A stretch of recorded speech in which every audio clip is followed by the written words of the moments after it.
Hi everyone, welcome to Hobby Hangout. Ben, can you test your audio please for us and let us know if we're on? I'm not sure. I don't think we can hear it. Sundancer, I know you're there. Let us know if you can hear Ben. We're starting off 2019 with a bang. In Hobby There is Hangout. no Ben. Yeah. There is no Ben. So there's only Zool, which is a problem. Why does this do this every time? Because we had Ben sorted, no problem. Yeah, starting where we left off then, exactly. There we go. Ben, can you say something please? This is Ben talking again. Hopefully you can hear me There now. we Yay! We got him in. Probably works. So, Ben, according to my computer, your audio works until we hit live. So, Well, that's there you go. absolutely fantastic. Clearly the system hates me. Yeah. So. 2019, John. It's been a year since we last streamed. It Now that has. we got that joke out of the way. Yeah. How are you feeling about this whole new year? Tired. Tired? Oh dear. I'm starting the year tired Okay. because I spent my entire holiday in front of a computer screen playing World of Warcraft, so I didn't sleep much for 2 weeks. I mean, someone has to. Someone has to. Ben, did you get up to anything over the holiday period? I did absolutely nothing hobby-wise whatsoever, which was interesting. But I have done a lot of packing. I have done a lot of lifting. So my back hurts, but I'm fine. So. Yeah. Wow, this is just a depressing stream all around, isn't it? Yeah. Well, I mean, I did plenty of hobby stuff as Yeah. well, like because you have to eat and sleep at some point when Yes. you're on a World of Warcraft binge. Okay. And in between those times, I was like, I have a whole pile of brand new Space Marines I got for Christmas. I'm going to sit and build them, and been tinkering with the Games Workshop primers and stuff, which years ago I wouldn't have rated as a decent product at all. They were very weird. Okay. But these ones now are as good as going to a proper model store and buying like a high quality Tamiya spray. So I've been loving that. I've been sat spraying Wow. stuff and going, this is really good. So we need to update our reviews now then. Yeah. We'll go through the entire product range of 2019 and update our reviews. Yep. And we'll still get comments on really old videos anyway, so who knows what'll happen. Yep. I don't really know what I did. I didn't do very much over Christmas holidays. I kind of just enjoyed doing nothing Yeah. for a change. We went to my fiance's home, and I took a couple of books with me. I read all of them. Played the Switch by secret because there were little kids running around, so I had to like retreat into like a corner and make sure they didn't see it. But yeah. Like how Pun Dancer is asking me what happened to Fallout 76. Well, I mean, even the most cursory look on YouTube will tell you what's happened with Fallout 76 and why I'm not playing it. So It seems to have gone down a very slippery slope. going from loving 4 and being obsessed with 4 to playing it for 6 hours and going, what? Yeah. And deleting the game. So we have a new kind of system going on in the Hobby Hangout. What we're going to be doing is we're looking through some of the projects that we have handpicked of the best of the week, and we're going to be announcing the Community Spotlight winners later on in the show. And let me just do this as well. We have some audio conditioning that we're trying to, because if you've seen the vlogs, we are now in the battery farm mode, Yeah. which is not conducive to good audio quality. There's a lot of echo and bounce and stuff, so we've been duct taping foam anywhere we can around Lance's machine. Yeah. So We need to come up with a name for like Ben's room here. 'Cause, like, he's got that beautiful audio conditioning behind him, which he still hasn't changed that bloody tile in the corner. the, It's all coming down late this week, and I've got to put it back up again at some point. So. Nah. the not Markiplier room. I think it looks very much like Markiplier's studio at the minute with all the audio conditioning. Alright, so before foam falls, rains from the sky, I think we're going to get stuck into the Hobby Hangout. Just let that fall. So, first off, we've got this amazing scratch build Warhound by Sci-Fi. We've seen Sci-Fi stuff in the past. We used to be doing a lot of challenges. I think But let me just see. We'll go to the view oldest entries first, and I will, while this is loading, I will load this in to the project so you guys can follow along with us as well. Let us know in the comments as well what you've been up to this new year. If you've got any cool New Year's resolutions, and what you've got for like hobby plans this year as well. So, John, have you seen much of this? I haven't seen any of this project until you opened it up. Yeah. I have to tip my hat, if I had a hat that was worth tipping, to anyone that wants to scratch build something so monstrous. It's a superb looking piece. I have one like quarrel with this, and it's not anything. My goodness, my stomach. It's not anything to do with the actual build of it. It's the structure themselves. I feel like they're very top heavy. They are. They don't look as if they're going to balance at all. But he seems to have made it work, and it looks phenomenal so far. Let's have a look here. So this is. It's quite a feat of engineering when you look back through some of the ways that it's all come together and stuff. It's. I think it started in September, and his last post was in sort of like middle of December, I think it was, late December. So it's still slowly coming together. I think the last bit he was talking about was riveting. So in both senses of the word.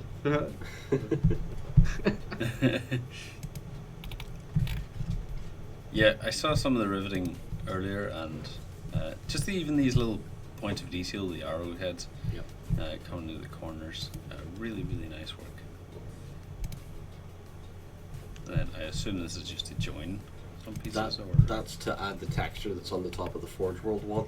They have like this. The Chaos one has this sort of weird, kind of melty stuff going on with it. Interesting. Maybe it's like their skin. Yeah. Maybe the Chaos. Yeah. Well, there's all kinds of mutations that get thrown into the mix with these kind of things. So. Yeah. It really makes me want to have a go at something that big, but at the same time, I've had enough of large projects since the Power Hunter suit. So. I need to move my mouse because this is making my hand really uncomfortable with the microphone sitting here. I love the way that the Chaos Star's been done as well. That's really cool. Yeah, it looks like it's actually been branded in. Yeah. Yes, there's been quite a lot of detail that's gone into this, and it's really quite like even that this is hollow and you can see into it.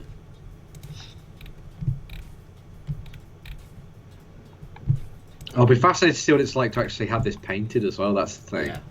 You can totally forgive any of like the proportional issues he's having with it, like because the feet could be a little more chunky and stuff like that. But you can totally forgive that because of the amount of detail he's going into. I mean, those rivets are just so superb. That's excellent. That looks like a job, like a whole project in itself. Just that's proper rivets. rivet counting right there, guys. That's proper rivet counting. So he's snipping it off from this little plastic. Oh, my goodness! A bit of the foam's going. See, you can kind of see here. Yeah, I don't think this is working so well. We may have to figure out some kind of like audio conditioning. So look what we're using. We're using mini holders for audio conditioning.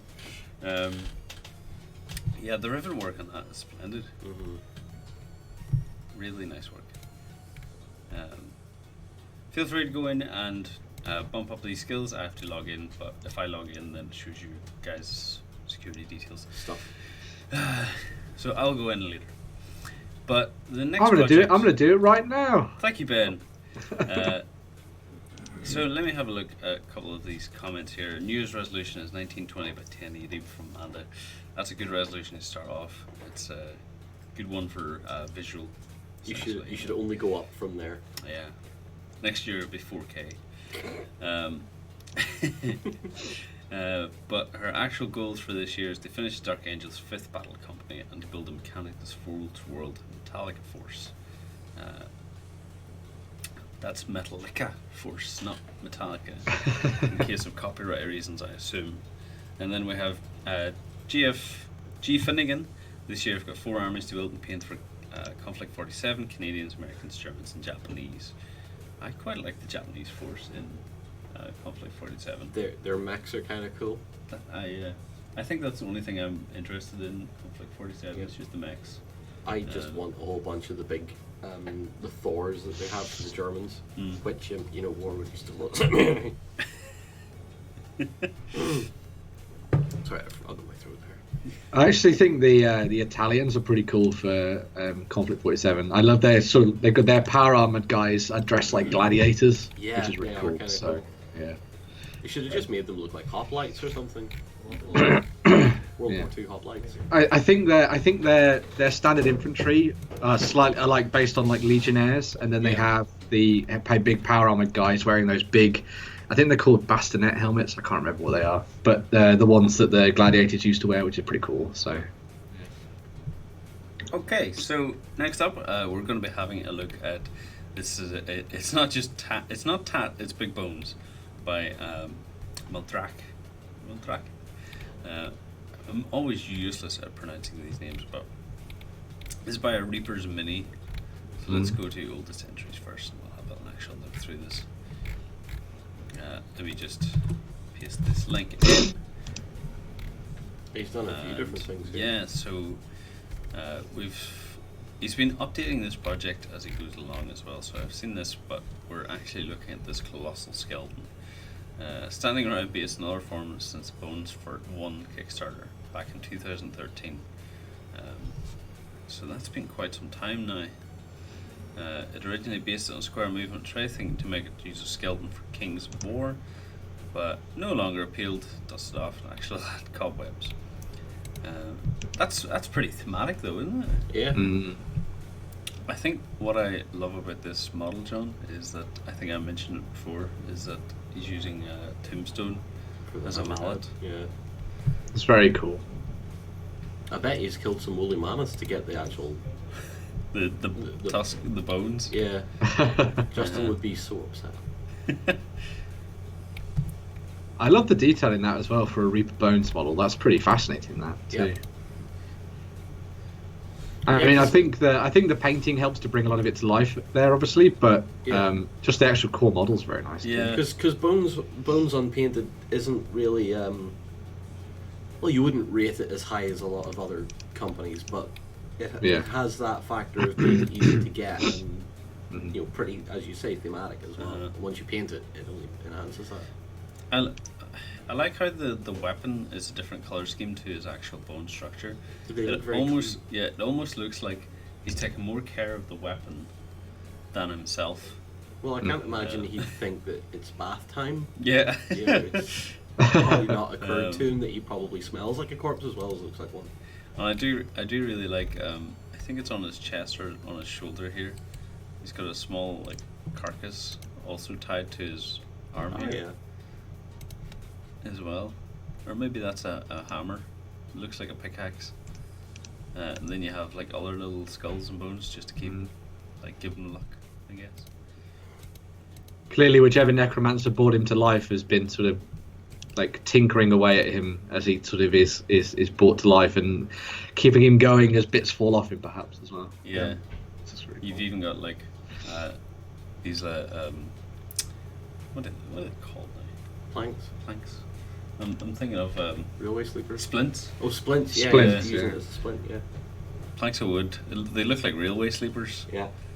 The actual work on the bone is the stuff that really caught my eye. I love how that's been done with that sort of darker recess work, as in how you traditionally paint a lot of bone stuff. Yeah. Then dry brushing and adding layers over the top as well to kind of bring it to life, and it kind of gives it the look as if it's almost decayed as well, which is kind of cool. So.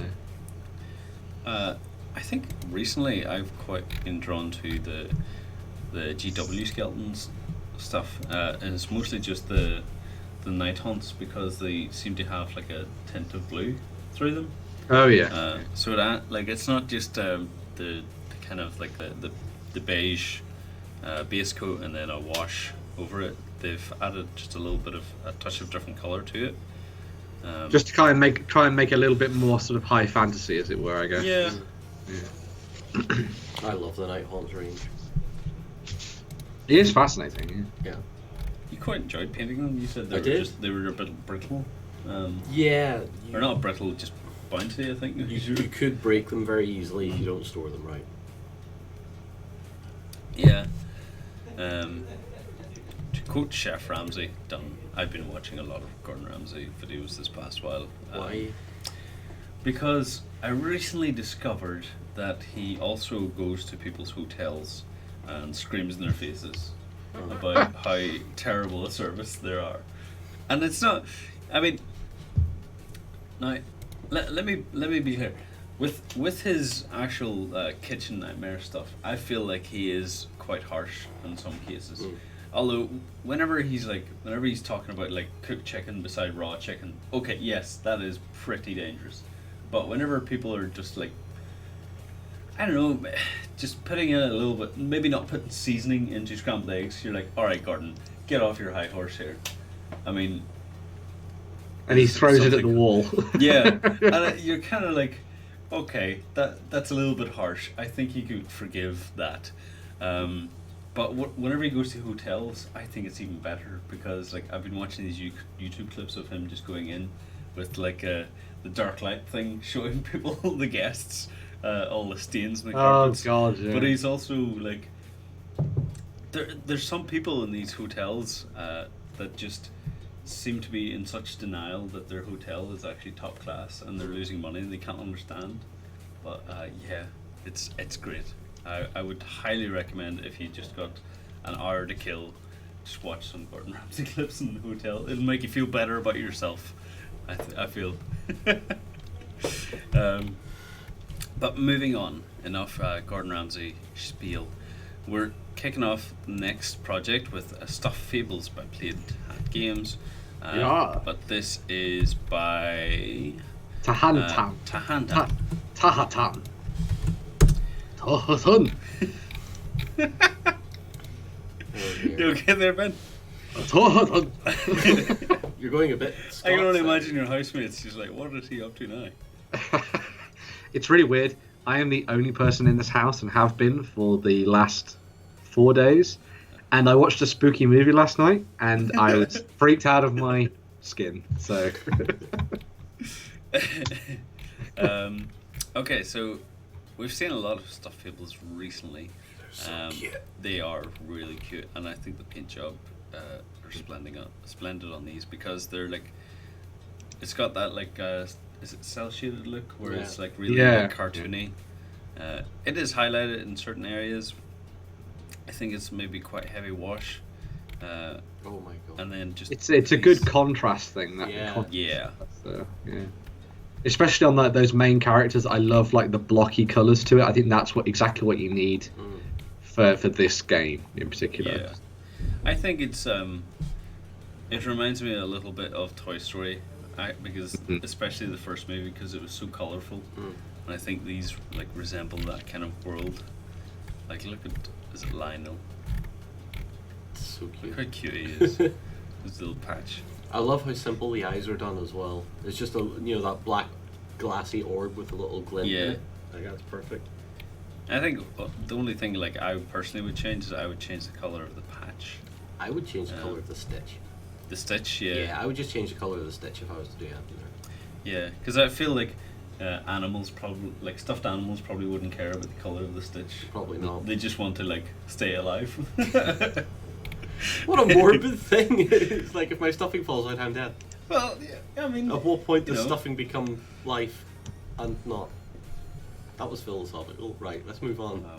It's like I watched a sort of, I can't remember whether it was a YouTube based thing or it was a short film in its own. I can't remember where it was from, where it's like it was puppets living alongside people, and it was like a crime drama thing. Oh, was that movie that came out towards the end of last year? Thing with it was the one. It was the film before that became a proper film. Okay. It was like their like proof of concept one. And there's a bit where like a guy gets shot with a machine gun. It's just fluff flying at the screen. It was very funny. I saw someone break down that movie. That one with is it Linda? No, it's not Linda McCartney. She's the chef. The lady from Ghostbusters. Yes. Yeah. And they rated it as like the worst film ever. And it's not just because it's because of the history of like A Happy Time Murders. yeah, it's because of the history of what do you call them? who created the Muppets, Yeah. and then created Jim Henson. Dark Crystal. Yeah, it's his son who created it, and he's worked on, like, he made the Muppets Christmas Carol. What a wonderful film Yeah. to have that as reference, and then he made this, and like everything about it, it's like cheap.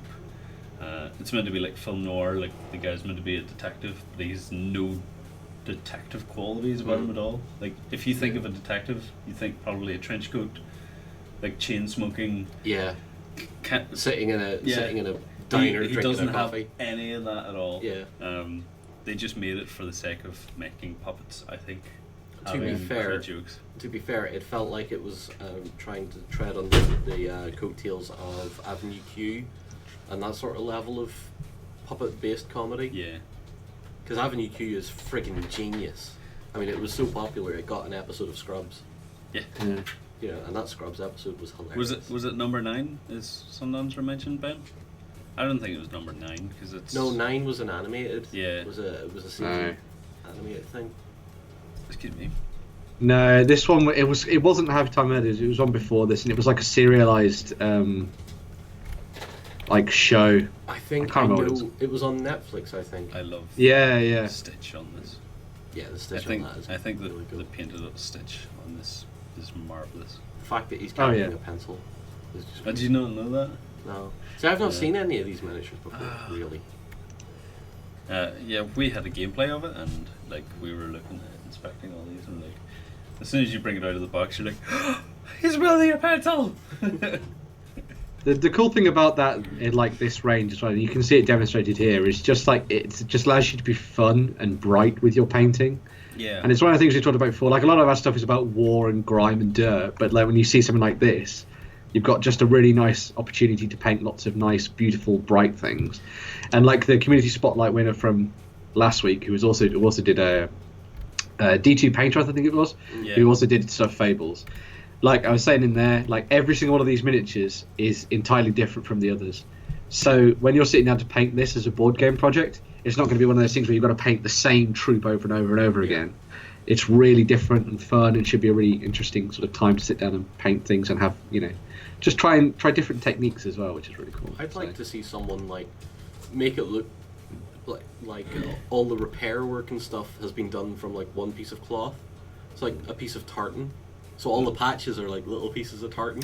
That'd be really cool. I think it would be interesting if someone had the patience to make it look like if it was cloth work, Yeah, and Like- actually add that sort of texturized sort of look to it. Yeah. like that stitched look. It would take a very long time, I'd imagine, unless you You'd just have had a stamp. beautiful piece at the end of it. Yeah. I could imagine that you could manipulate it, like if you got some wet paint and then just got an actual, maybe a sponge or a cloth, and just like wiped it a little bit, Maybe. let it dry, and then glaze over. Would it be doable with sort of like like a zenith, because it gives that kind of like patterned effect, Yeah. and then using washes to maybe make it look like fabric, perhaps might look a bit weird, maybe. But It might, but it's I not. think these have already been zenith anyway. Yeah. They are. yeah. Oh yeah. Oh yes, the big guy at the back, I can see the first image. Yeah. I really like the pig is like he's wielding a rattle and a big button. There's even battle damage on the shield as well. Yeah, he's been through quite a few tough times. Okay, so next up we have something you might like, John, is the German Navy from Panzer Ranger. So this is the new Cruel Sea stuff. Cruel Sea stuff from Warlord Games. We haven't seen very much of Warlord Games. Cruel Seas. Haven't seen any of it. Not since the boot camp where I got to hold a sprue. Yeah, but I think some people were a little bit annoyed because we did a Weekender segment months ago, and they were just announcing that and a teaser image was put up, and some people were really angry, like, what is the meaning of this? Why is there not more stuff to show? And we're like, well, that's all we know. Do you know anything about these little boats, John? I know their boats. Sweet. I know we that are they're potentially German boats. and knowing is half the battle. And they fire torpedoes. They fire torpedoes and guns. This is a part of the war that I really know, and I'm going to just say I know absolutely zip about. Okay. I don't know about the small. We have another fact from the comments here from Sundancer. They Is apparently float. they float, which I wasn't aware of personally. I don't know about you, John, but it's, I was aware that boats did have a fair amount of displacement. yeah. Wow, that's riveting stuff. Oh, terrible.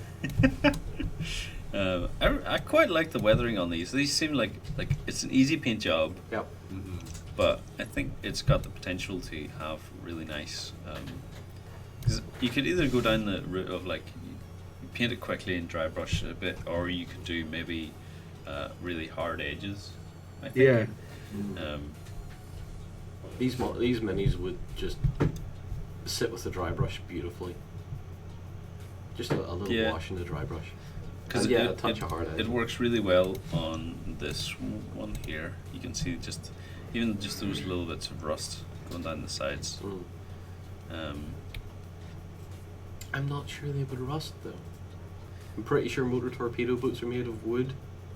Really? Yeah, they were designed to be like really light and really fast, so they had a huge ass big engine in them, but not much armor. Well, that's.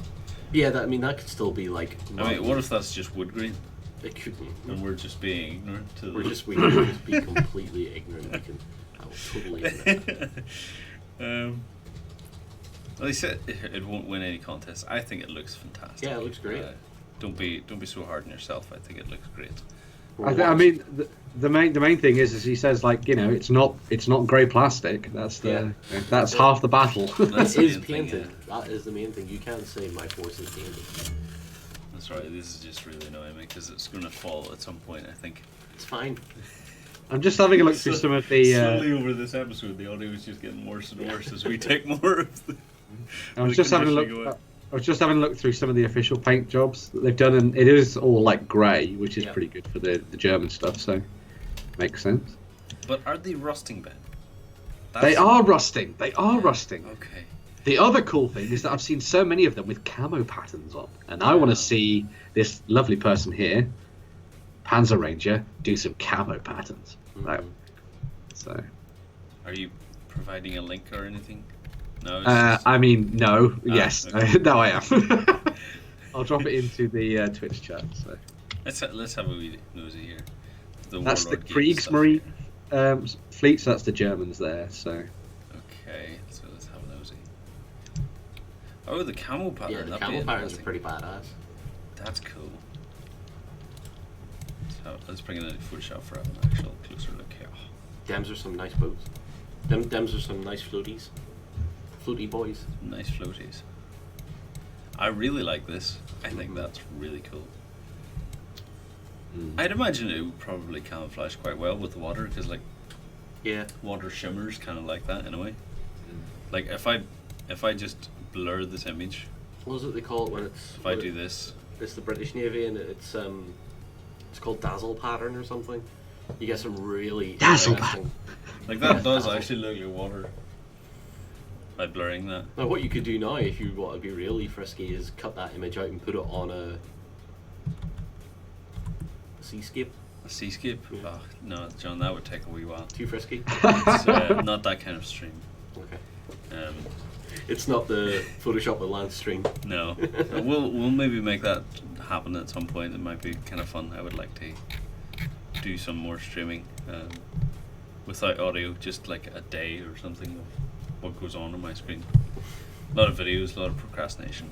Yeah. Well, you'd be surprised how many people tune in to watch just office cameras of some of the YouTube studios. So.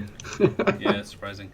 Next up, I want to have a quick look at something that is made in-house. So, Ryan, Yo! get your butt over here. Oh my goodness. I can make a cup of tea while this is happening. Yes, you can, John. Oh, hi there. You can.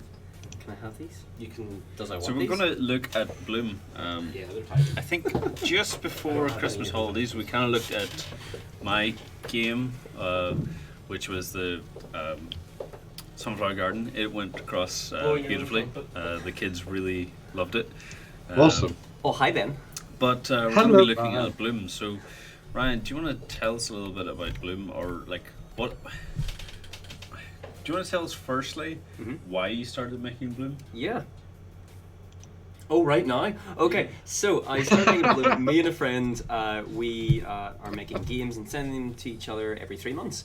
So we wanted to get better at game design and actually make games what we want to do. So I decided for the first game I wanted to make, I wanted to be made from an historical board game board. So I took an Alkirk board. And I could go on and on about the history of Alkirk for years. Don't. Oh, well, it's an ancient board game. You can see the board from maybe 14th century BC in an ancient Egyptian temple. It travelled east, it travelled west, lots of different games.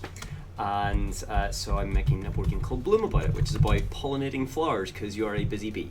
So it's a really fun one, and it uses a kind of an Alkirk board, which you move on the intersections, on the lines, instead of on the kind of triangles. How do you pronounce or spell Alkirk? A-L Yes. Q-U-E-R. Q-U-E. There we go. I always pronounce this as Alkirk.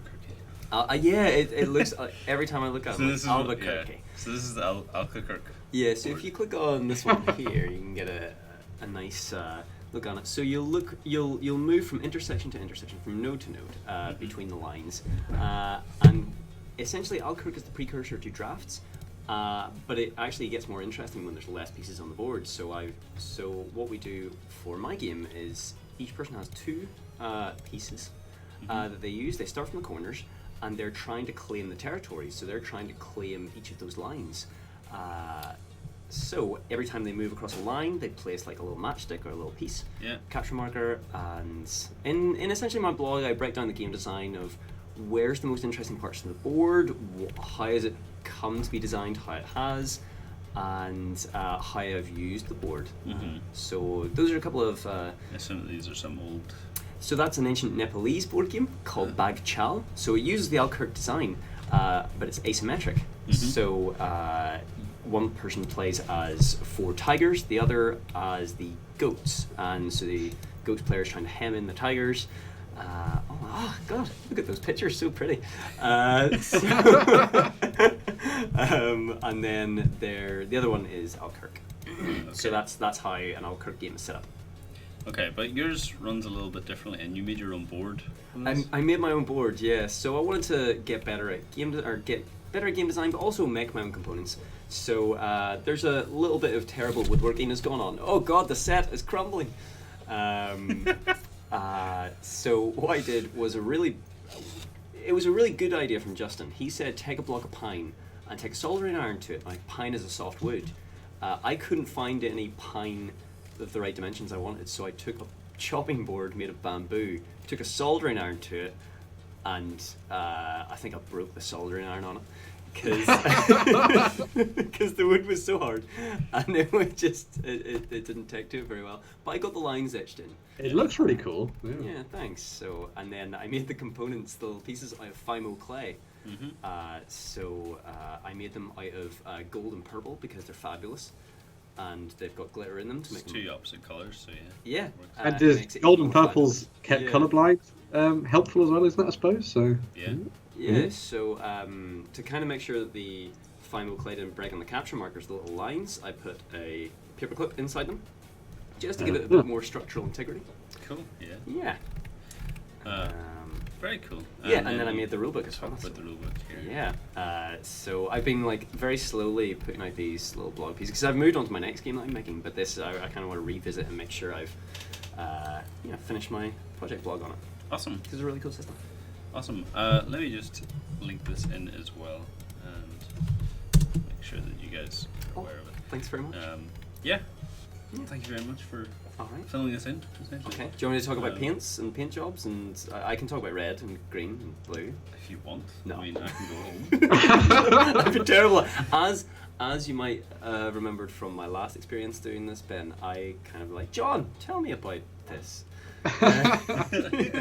It was an incredible learning experience. Right? Do you know what? I did learn a lot. I did. Yeah. Did you take any of it on? Sure. Yeah, of course. John, help me! Bye, guys. Okay. So, lastly, what we're going to be doing. Welcome back, John. It's been an absolute pleasure to be back again. Missed me? Yeah. We all missed you, clearly. We're going to be going into the hobby or the community spotlight and announcing the winners this week. So we're not going to be announcing community spotlight anymore on the weekenders because weekenders they take a lot of planning and we have more stuff to show than the community spotlight. But we're going to be changing our content. So on hopefully every day we're going to try and put out a vlog. So every day is going to be a very differently themed vlog. It's going to feature different people. But on Wednesdays it's going to be like the hobby day. Okay. So we're going to do hobby hangout and we're going to be announcing the community spotlight. So it's going to be centered, like hobby hangout is very centered around the community. So it makes sense the community spotlight is going to be featured on that. And hopefully this new show that we teased about yesterday in the vlog We'll get up and running. will hopefully get up and running as well, and they will be like 40-minute episodes, which I assume is probably going to be thrown at me to edit or Lloyd. I'm not sure who yet. I don't know if that'll be backstage or not as well. It might be front stage, but it'll be kind of like a fly in the wall kind of office kind of feeling to it, hopefully. Be nice and relaxed and hopefully really enjoyable and educational for everyone as well. But this week our first community button goes to Umbra. So Ben, we've been kind of looking through some of the projects this week. I pointed out the Dreadfleet ships by Umbra because I've been kind of following his blog for quite some time, and I think his paint jobs are absolutely great. They are like, really fascinating. for the size of them. Like they're detailed enough that you can get them on the table, but they're so well done and presented. I think they definitely deserve a spotlight in the community. Like when it comes to inventive miniatures for you to try and have a go at painting, there's not much to go on. I mean, the Dreadfleet stuff is amazing to look at. I mean, the game, who knows, but but the actual miniatures, very nice indeed. And I just loved looking through these and seeing how they'd all come to life. The thing that really stuck with me first off was how well he'd matched the water with the mat you get in the game. Yeah. I love that really poppy blue, like deep blue, with the nice sort of like layer over the top of it. It was really nice. That's very true. I never even considered that the matching the colors, because I was just fascinated by. Firstly, I was fascinated by the sculpts, and then just looking at the colors, like that subtle. As I was saying earlier about bone, like bone not being colored just beige. I think bone with that tint of green. I think it looks great.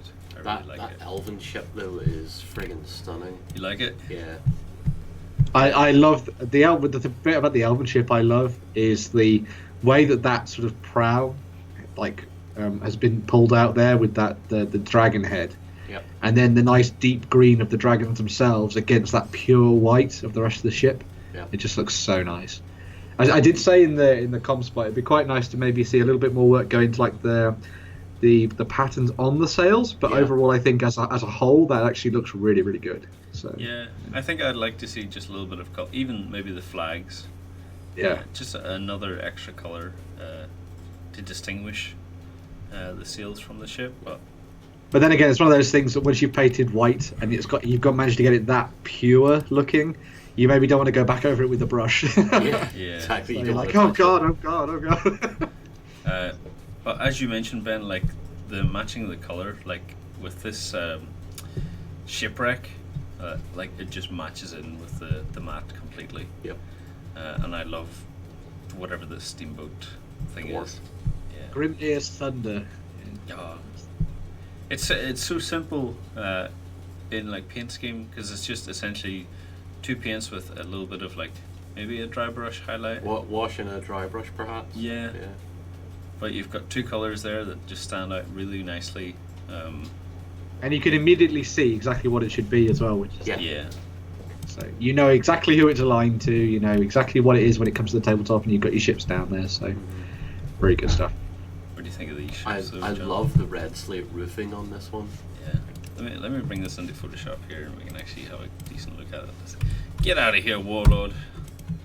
Let's bring this this instead. This is a very high res image. No, I love it. Anyone who uploads high-res images to forums or projects has my respect. But you say about the red tin roof, the red slate roof? Yeah. on this? That's Yeah. really cool. I just freaking highlighted it too. Oh. I could only imagine like the approach he had to do to paint that and make everything still look neat around it. That's so good. They look as if they're engraved into the flag, but at the same time, that's really nice, like paint work Yeah. or detail work in that. I love the just the shading here in the flag, Mm-hmm. because you don't need that because like light perspective or like natural light's going to do that for you, but Yeah. just adding that little bit of detail. There are a few more pictures of like his process over on the project link at the top there as well. But Okay. and that he shows up a couple more angles on the ships and goes into a bit more detail. That last ship, the Heldenhammer one, he actually did a couple of different posts on that one. So it's nice seeing the different breakdown of how the ship came together and working on the deck colours and the side of the ship, and then the prow weapon too. So Let's have a wee nosy. So I've sent in the link. Hopefully you guys can follow through and check out for yourselves as well. I love these little objective markers, I think, as well. So we can see here. I thought that was all like script writing there for a second whenever I scrolled past it. Let me see. Go through this. There's the War Thunder. I actually see all the paint jobs as we've been working into this. the thing that's really good about this as well as a project as a whole is that it's contained to a box. Like his whole premise is that I'm going to paint everything that comes in this box. So it means that when you sit down to the table to actually hobby and stuff, you're not working on like bit X from Army Y. You're instead just sitting down to just work on that thing, which I thought was really cool. So it means that it's achievable, which is the key thing. Open the box, take out your stuff, paint it, pack it away, close the box. Yeah. Oh man, I love how that blue's Yeah, come out. we have a cracking unboxing of Dreadfleet. I wonder if that's for the Bard. I'll not click it just in case. It's something else. But next up we have Mish. I think that's pronouncing his name. It's a 1979 Millennium Falcon. Oh, the old canner. Yeah. Oh my word, it's so stumpy compared to the modern versions of these toys. And the thing I liked about this as well is that Mish has clearly gone in and taken that look of the toy and just done enough to make it feel like it isn't that anymore. It's now more of a prop or than it is a toy, which I thought was really good. Yeah. Especially when you look towards the back in that second picture and you see the way the weathering's been done on like the exhaust ports on the back of the ship and everything like that, and all that kind of additional sort of grimy detailing work around the back of it too, where you see the red sections and stuff as well. I'm pointing at my screen, which I realise is useless, work, but yeah. I've done it many times before, Ben, when playing games. No, you gotta go this way. That way over there. What are you talking about? Okay, and lastly, for the community spotlight, we have Tunius Polinius. Who didn't see this coming? Now, I didn't know this was going to be announced, but as soon as I seen the name, I was like, "This is going to be his Cadians, isn't it?" Because I seen him recently finish them on Facebook. Look at that! As I've mentioned before, Andy's presentation on his minis is second to none as well. I love what he does. This is the Cadians for Kill Team, and they all look splendid. It makes me every time I see nicely painted Imperial Guardsmen, I want to do two things. A, I want an Imperial Guard army again, which would be number 6 if I started another one. And B, I want to build a cosplay for it. I genuinely really want to build a Guardsman this year. So I think that'll be my big cosplay project. I've got the foam and all more or less ready to go, and I can start designing up my las rifle and stuff. I have one very small criticism of Andy. Go on. He's too quick. He's too good. I have yet to see him paint different colours than Olive drab. Olive drab. So I wonder if his talent is contained to those two colors. Did you not see I've him seen in the some book of his- camp where he I've seen- painted the boats? Sorry. The I've boats. seen some of his Sure. A Song of Ice and Fire stuff, and that's Yeah. a little out of his comfort zone, I Yeah. suppose. Okay. I'd love to see him have a go at some Age of Sigmar, like something like a Sylvaneth or an Ideneth Deepkin. That could be Yeah. kind of Yeah. With something really bright and poppy. Yeah. yeah. So there's a bit of a challenge for you, Andy. Let's see you really stretch yourself and paint stuffed fables. Yes. Yeah. Yes. paint some stuff. Challenge Andy a pink army, says Dave Harbour. But yeah, absolutely fantastic work from all three participants there. Community spotlights are going to be announced officially later on today at 3 o'clock, I think. But you get the sneak peek right now. Yes. So join us every week again, every Wednesday, hopefully, that we can keep track of for sneak peeks of community spotlights. And don't forget to put your projects in to the project system as Now well. I have to start planning to build my guardsmen. So let me log out here so we get no private projects. But if you want to enter your own project, so if you're working on something epic yourself, come across the untabletop.com, go to the projects tab just on the left at the very top. You can add your own project. If my mouse, I need a proper mouse pad here. You click the add project right here, and you'll be able to join all of these fantastic pieces here, and hopefully be shown off in the hobby hangout. Next week as well, if you want to see your own project put up, feel free to link your project in the comments in this current hobby hangout. Just say or even message me. Say hey guys, I want a little bit of feedback, and then we'll be able to see it as well. I think that's all for this week. Yeah. For people who want to know what your username is so they can message you, it's Lancors, yeah? Yes, Lancorz. So feel free to message me, or you can even message Ben if you want as well. I don't need more messages. Yeah, I sure. was you can message just me, about it's to say fine. that. He probably doesn't want any more notifications, but we hope you have a fantastic week ahead. We're going to be plundering on with some more work now. I'm going to go and Photoshop some more mustaches on people. Thank you very much, Ben. Thank you very much, John. Yep. Thank you very much to you as well for joining this week. See you again next week. Bye. Bye. Bye. Bye, Ryan. Bye. Oh my God, bye. I love you so much.